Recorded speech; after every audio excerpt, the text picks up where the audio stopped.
Welcome to the channel and Medieval Kingdom Wars, and this is going to be a short video on update 32, which was released on the 20th of October 2017 if you're watching this in the future. And this update goes under the subtitle of Improvements Part 2, which effectively it's following on from Part 1, which was obviously update 31. Now it is quite a technical update, so there's not much I'm going to be able to show you guys, so I'm going to try and keep this video relatively short and to the point, and I'm only going to go over what I would say are some very key points that could be of interest to some of you, but I'm not going to go through every single detailed bullet point because otherwise this would be a 40-minute video of me just reading notes. But in the video description there will be a full listing of the updates if you're interested. So let's get into it, and as normal I'm going to let the devs have the first say, and it says update 32 is here. It's fantastic to see so many of you enjoy Medieval Kingdom Wars. The player population is steadily growing, and this is very encouraging for our small team. Thanks to your support, we can continue our lightning fast progress with massive weekly updates. Today we have yet another significant update as we continue to polish and improve many areas of the game. It looks like we will go for one more quality of life update next week, so there'll be improvements part 3 next week. And after that we will finally focus entirely on the diplomatic features of the game that we will hope to complete by early November. And what I will say, guys, and I will put a link in the video description as well, there is a roadmap available which has got some very interesting points on it. The one that really grabs me is they intend to rework the hamlets and introduce different varieties. What I will say on that is I do wish they would do something about those towers, either make them so that the archers can man them, or maybe give them the ability with the right tech to auto fire, something like that.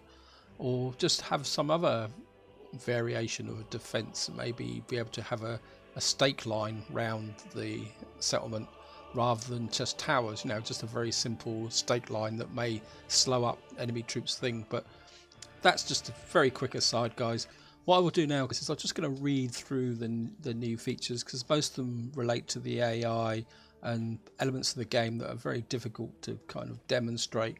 And I'll start off. This is major changes to the world AI. It now improves and builds up towns over time. So what will happen now is you can't spend a lot of time building up your empire, and also the fact is that you will not be able to steamroll like we've been able to do in recent times. Rework auto resolve winning and losing, and it deals more damage to the army and calculates more factors. Now that's fairly abstract, but it's obviously they're working on the auto resolve, which is good. I like the idea of that. And it says the world AI will now increase garrisons in hamlets over time as it upgrades its hamlets. So basically now again the AI will start with a bonus, but it will build up its garrisons as obviously you would be doing as a player. And it says camera scrolling speed added to options. Game speed and slow mode in battle no longer affect scrolling speed. So that was obviously something that was happening. I must admit I hadn't really noticed that. And what I will be able to show you guys is we're just going to flip into a campaign. So here we are, guys, we're on the campaign. Now I'm going to show you something that to do with new features that I do like, and I can actually show it to you. And this is the tech tree now, and they've now reworked it, and you can see now you get additional information below there, like you can recruit sheeps and cattle. Yeah, you can just see them coming in. Also now when you unlock this, you can see which of the local texts that you will be able to research by unlocking this technology. And you can see across here, I don't know whether it's actually got units. It does say units, but yeah, you can now see like crossbowmen there. I'm looking for my favorite longbowman. That looks like there's a longbowman there with the appropriate technologies, and I think that's quite a big step forward, and I thank the devs for doing that. It really brings the tech tree to life, and I think it'll also be very helpful for new players. And the other thing also, if I flip back now, guys, you will see that this looks a bit bigger. It says here rework location and size of time controls on the world map. I'm assuming this is what it refers to. They do look a bit bigger, and the other thing they've also done is they fixed the pause, because there were occasions when I clicked on that and that didn't actually happen. This is now, we're now actually in the improvement section, and here's a couple of cool things that sound interesting, guys. It says added several new death animations to units. Now again, that's a nice little touch. I mean, I know some people say, oh, it's not important, you know, this is a strategic game, but I think things like that add to the immersion in the game. If you can look in and during a battle and see some of your units dying or enemy units dying, which is preferred. And here's one that's going to make life a little bit more interesting in battle. It says sprinting consumes unit stamina. So basically you won't be, it's the same old curse, you won't be able to run them around the battlefield because they'll probably get tired. And here's another one, guys. It says auto resolve capturing no longer gives full garrisons. I think this is a quirk that when you attacked a settlement and as soon as you got the settlement you got a full garrison. There was also this feature that if I click here, you will see that this has got quite a big army. And what used to happen is if you actually captured a settlement belonging to another faction, you could actually get a larger garrison than you would from your own settlements. So that's another kind of point. And as I say, sorry guys, I'm not going to be able to show you much more of this stuff, but I think you'll appreciate that it is interesting. I'm now going to read some AI changes. It says the AI will upgrade hamlets as the game progresses. The AI will increase size of hamlets, garrisons, which is obviously reiterating what I've just earlier said. It says AI will send armies to attack other kingdoms more often. Again, that's quite interesting, because one thing I have kind of felt is that the AI had a bit of target fixation on me in the campaign, and it'd be really nice if they do start to build their own kingdoms and build up, because that will give a late game challenge as well. So I really like that idea. And now we're going to get into the final sections, as I said, because I do want to keep this video relatively short. And this is balance changes. Now there's an interesting one here, which it says most hamlets will now start on a new campaign at level 1 and 2. If I kind of quit back to the main menu. So here we are, we're back on the main menu, guys, and what I'm going to do is come in now, and I think I'll just start one.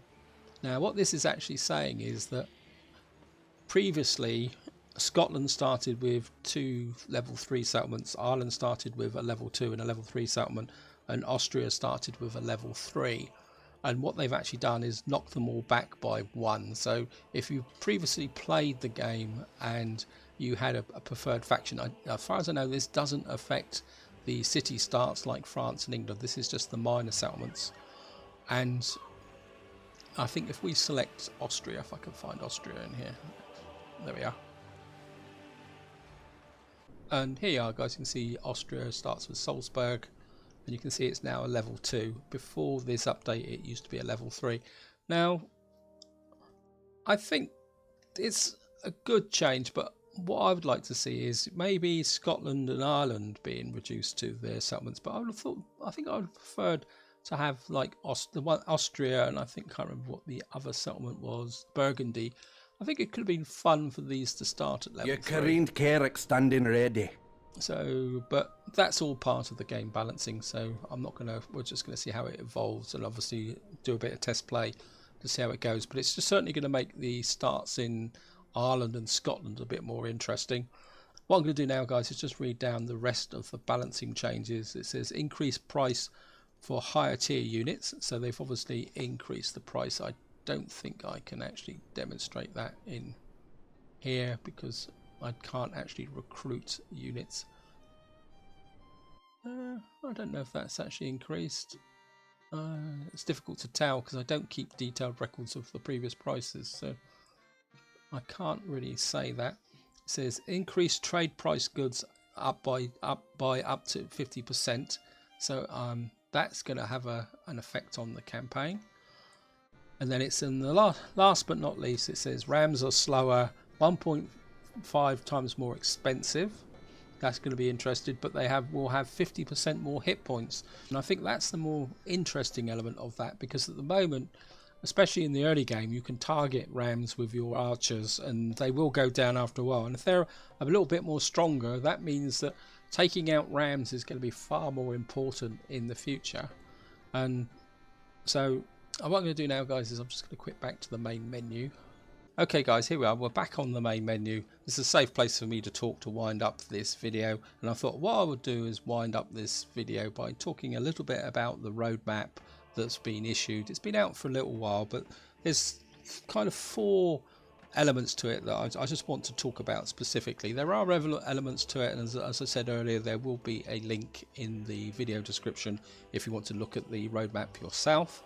And the 3 are things which I feel that will really improve the immersion of the game, and that is new town levels. They're saying that there's going to be new city maps for Caen, Dublin and Munich. I'm really looking forward to that, and I hope that kind of catalogue expands over time, and I am really looking forward to maybe there be a special map for London, maybe with the river running through the centre or something like that, or whether it's on the edge of the river, but that's something for the future. And now the next one, it does really interest me, and it says new hamlet designs, fishing villages, small harbours, mountain villages, etc.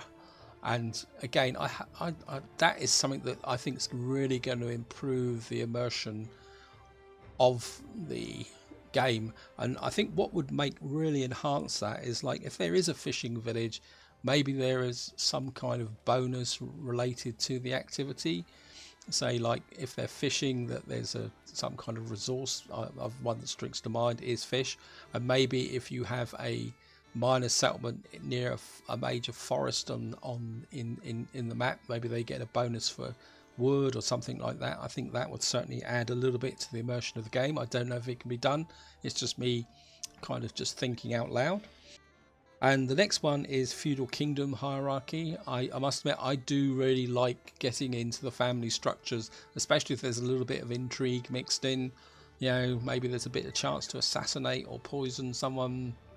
I do like that element, and I think that would really strengthen up, you know, so that maybe you could poison your way to the kingdom. Again, I'm just thinking out loud, but I really like the idea of hierarchy, especially if there's an element of a family tree growing as well.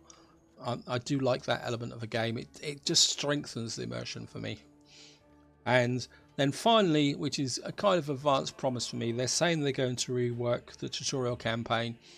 When they do, I will obviously do a video on it. I will redo the tutorial and go through it as 1 or 2 videos. And I think that's about it, guys. I think I've gone on a little bit too long as usual. As I say, I haven't covered every single part of the update and the roadmap. If you're interested, there will be the appropriate information and links in the video description. And I think this is where I'm going to leave it, guys. I hope you guys are as really psyched up and interested in this game as I am, because it's got so much potential, and I really think it's worth following the development. And I think actually being part and following the development is part of the excitement of the game, actually. But on that note, guys, this is where I'm going to leave it. Hope you've enjoyed the video, and until next time, whatever you do, enjoy your gaming.